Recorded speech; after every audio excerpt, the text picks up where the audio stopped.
Hello viewers, আশা করি সবাই ভালো আছেন। আমিও ভালো আছি। আর আমার পুরান ঢাকা ব্লগ পর্বের প্রথমটা আপনারা দেখে থাকবেন, যেখানে আমরা হানিফ বিরিয়ানি এবং বিউটি লাচ্ছি খেলাম।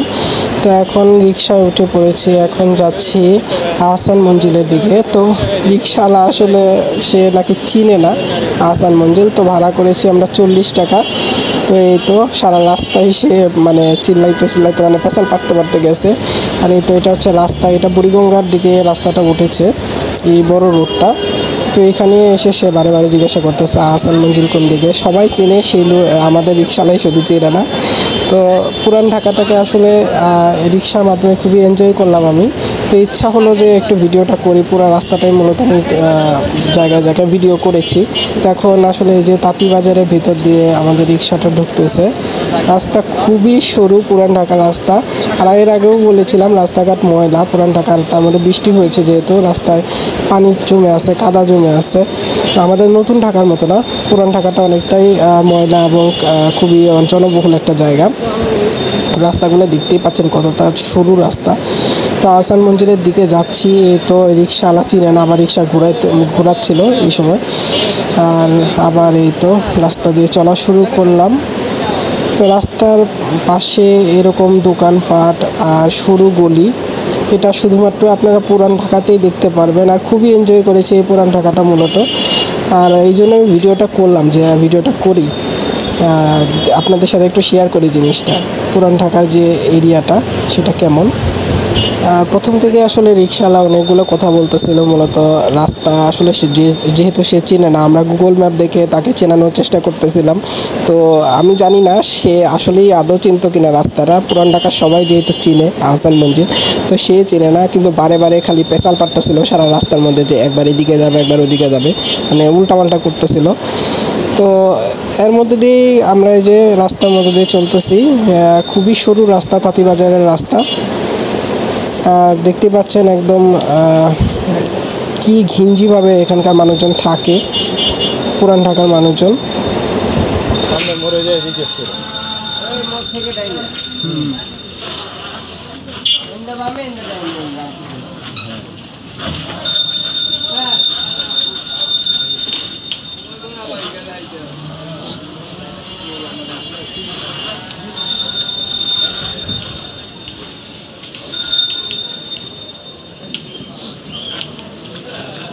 এদিকে আসছে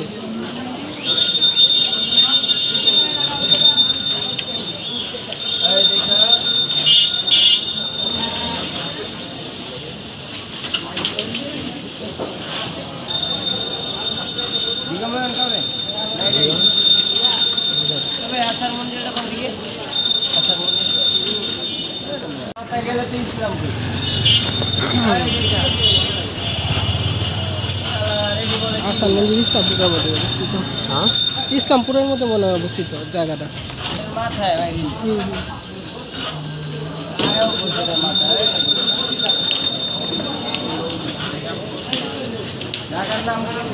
খালি মন্দির করলে মঞ্জিল আহসান মঞ্জিল তো আহসান মঞ্জিল তো সবাই চেনে, সবাই চিনতেছে।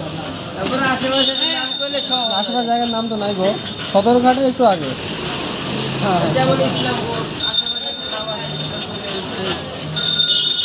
আমার মনে হয় ইসলামপুর পারেও যেতে, সদরঘাটের কাছে, সদরঘাটের কাছে। আবার তিনজন তাই জানে ভাড়া যায়।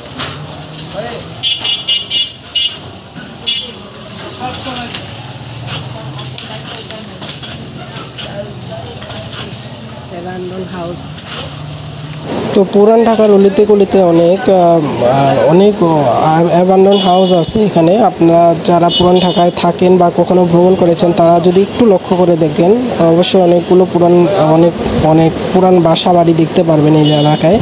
আসলে বাসা বাড়িগুলো অনেক ঘিঞ্জি হিসেবে আছে তো, আর অনেক বাড়িঘরই আসলে ভেঙে নতুন বাড়িঘর তোলা হয়েছে, যার কারণে পুরান বাড়িঘর খুব একটা নজরে না আসলেও যে পুরান বাড়িঘরের কে ঘিরে যে নতুন বাড়িঘর গড়ে উঠেছে, সেটাও অনেকটা আন্দাজ করলে বোঝা যায় যে কীভাবে মানুষজন থেকেছে আগেকার মানুষজন পুরান ঢাকাতে। আসলে অনেক পুরনো এরিয়া। 1610 সালে পুরান ঢাকা বা ঢাকা রাজধানীর মর্যাদা পায় বাংলাদেশে। তো তারপরেও ঢাকা প্রায় 5বার রাজধানী, বর্তমান সহ 5বার ঢাকা রাজধানী হয়ে আছে বাংলাদেশের। তো যার কারণে এখানে অনেক মানুষ, ব্যবসায়ী অনেকেই এসেছেন এই ঢাকা শহরে।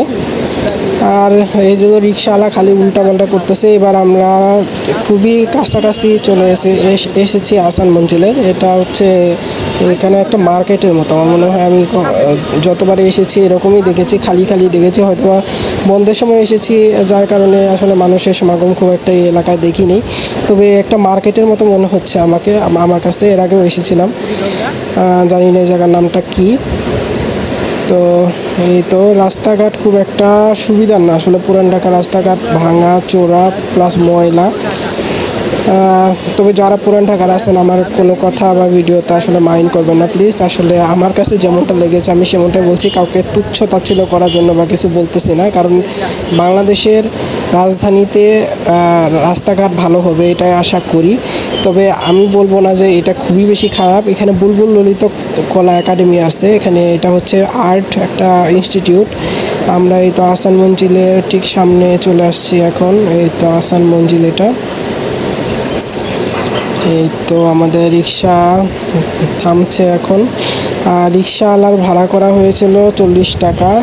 তো সে নাকি অনেক দূর দিয়ে ঘুরিয়ে নিয়ে এসেছে, যার জন্য তাকে এখন 70 টাকা আমাদের দিতে হবে। আর কি করা, তাকে দেওয়া হয়েছে। আসলে কারোর সাথে আমরা কোনো গ্যাঞ্জাম করিনি।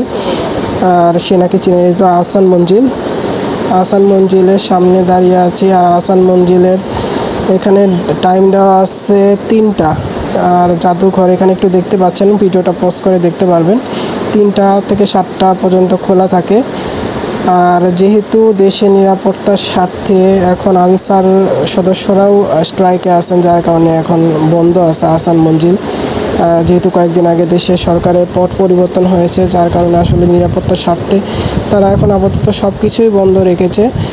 বিশেষ করে এইসব প্রত্নতাত্ত্বিক যে স্থানগুলো আছে সেগুলো। এই তো আমি একটু বাইরে থেকে দেখানোর চেষ্টা করতেছি আপনাদের আহসান মঞ্জিলটা। তো এর আগে আমি অনেকবার 2বার ভ্রমণ করেছি আহসান মঞ্জিলের ভিতরটা দেখেছি। ভিতরে ভিডিও করতে দেয় আহসান মঞ্জিলে, ছবিগুলো ছবিও তোলা যায় এখানকার মিউজিয়ামের। এমন না যে ছবি তোলা কোনো রেস্ট্রিক্টেড আছে। হ্যাঁ, 2004 সালে 6 সালে যখন এসেছিলাম ঠিক তখন আসলে রেস্ট্রিক্টেড ছিল ছবি তোলা, তখন ক্যামেরা রেখে দিত। কিন্তু এখন তো সবার হাতে হাতে মোবাইল। এই তো এটা সদরঘাট এরিয়া, লঞ্চগুলো আপনাদের সাথে শেয়ার করতেছি। এই তো দেখতে পাচ্ছেন লঞ্চ টার্মিনাল। ঠিক আহসান মঞ্জিলের থেকে একটু এগিয়ে আসলে আপনারা দেখতে পাবেন এখানে বাকলেন বাঁধ লেখা আছে।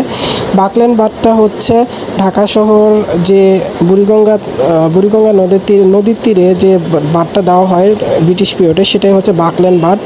আর বাকলেন বাঁধ দিয়ে মূলত ঢাকা শহরকে বুড়িগঙ্গার যে করল গ্রাস আছে সেটা থেকে রক্ষা করা হয়েছে। অনেক পুরনো বাঁধ এটা, ব্রিটিশ পিরিয়ডের। আর এই বাকলেন বাঁধের বাঁধ ঘেঁষেই হচ্ছে পুরান ঢাকা শহরটা। আর এখানে অনেক রকমের স্টিমার দেখতে পাচ্ছেন আপনারা, পটুয়াখালী, তারপরে বরিশাল, ঢাকা থেকে মানুষ যারা দক্ষিণবঙ্গে আছেন তারা ম্যাক্সিমাম এই লঞ্চে যাতায়াত করে থাকেন। বড় বড় সাইজের লঞ্চ আছে। আর বুড়িগঙ্গা নদী আসলে নাব্য একটা নদী, যার কারণে সারা বছরই পানি থাকে।